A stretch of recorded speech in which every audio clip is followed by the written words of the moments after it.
I wanted to talk today about the fear we have towards starting new things, getting into new relationships.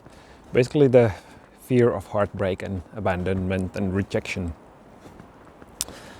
I've been working with that lately myself, especially the heartbreak part, but also facing the fear of publishing more stuff online, becoming more visible as myself in the online things with my courses and coaching business that I'm now reserving a bit more time from the beginning of this year.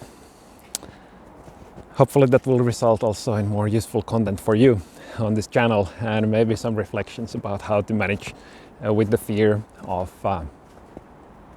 not being liked or accepted or desired the way I am. And I assume most of you are familiar with that fear.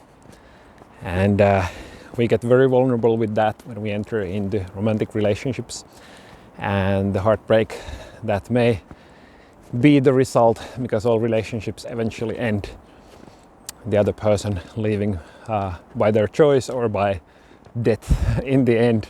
So I think it feels a little bit gloomy, but I think it's good to keep in mind that everything will end and the value is in what happens before the end. And I think also shorter relationships can be really, really beautiful and valuable. And it would be a shame if by the fear of the possible pain of heartbreak we would not enter in those relationships. And that's why I think it's a valuable thing to give a little bit of thought.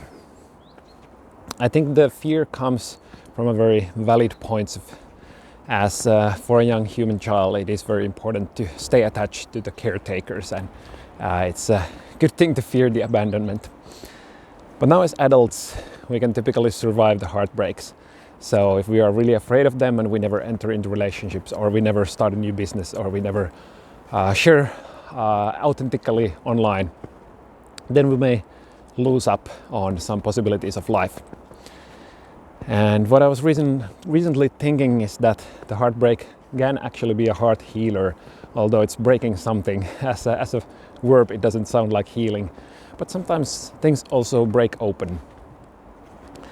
And by the lessons of letting ourselves to be broken, we can also dare to be more open. Because as we go through that feeling of heartbreak and really allow those feelings to fully be felt, and we notice that this is actually the worst thing that I was afraid of, and yet I'm still surviving and I'm alive. And actually with that contrast going deeply, like diving in a cold water, you get very afraid, you feel bad, but then when you get out of there you feel very much alive. So getting those contrasts in life actually can help us feel more alive. And the grief is a natural part, and feeling strongly is a natural role for the heart and our emotional system. So I think we don't need to be that afraid of the pain, and yet we typically are. But the more we go through the pain, more we allow ourselves to feel that, hey, this was what I was afraid of, and I'm surviving. It sucks, it's painful, and yet it's really much what life is sometimes about.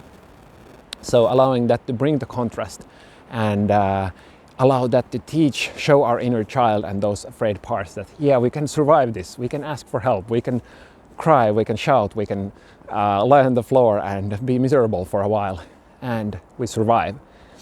And hopefully with that experience of survival we can trust that we can do it again, we can open our hearts again, we can put that content online, we can make ourselves vulnerable, because we can survive those harsh moments of rejection or abandonment. With those words, I wish you courage, whatever you are entering, whatever are your plans for this new year.